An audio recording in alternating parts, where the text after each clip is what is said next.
Sitting is the new smoking. What did you feel when I said that? Or what did you think when you read that behind me and possibly in a journal article that you have seen recently? These journal articles cover my research career, which is focused on the effects of sedentary behavior, of which sitting is one, and how sitting does increase your risk of cardiovascular disease, and it might be killing you faster. That can make my audience uncomfortable. You're very aware that you've been sitting for the last hour now. But how uncomfortable would you feel if you heard me say this and you were a person with a spinal cord injury? There are more than 15 million people around the world and 86,000 Canadians who are currently living with a spinal cord injury. As a result of their injury, they are often paralyzed below the chest or the waist. So many of them sit in wheelchairs. They sit up to 10 or 11 hours a day. So they sit a ton. They are dying of cardiovascular disease at high rates. And they read these same headlines that tells them that they're sitting, which they cannot change, is killing them. We wanted to know what they thought about that.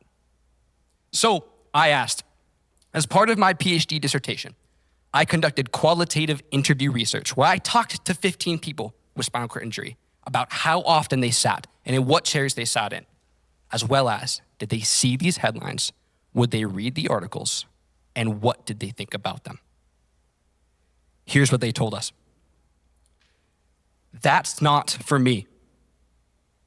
This was the main theme that we generated based on their responses. They told us things like, of course I want to be walking. So that's very offensive to say to me.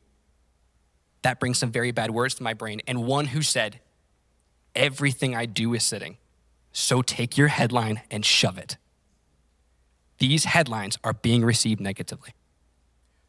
On the contrary, when I gave them the scientific definition for sedentary behavior, which includes sitting, as well as lying down and reclining, all with a low energy expenditure, and that low part might be the key, they said that makes more sense, and it was received more positively.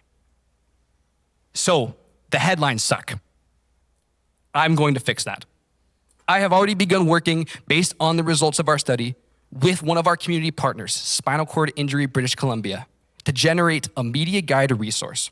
And with this, we will tell journalists and people who are talking about sedentary behavior that when they talk about it, let's use not clickbait inflammatory language, but scientific language, which raises what we all will really understand about sedentary behavior.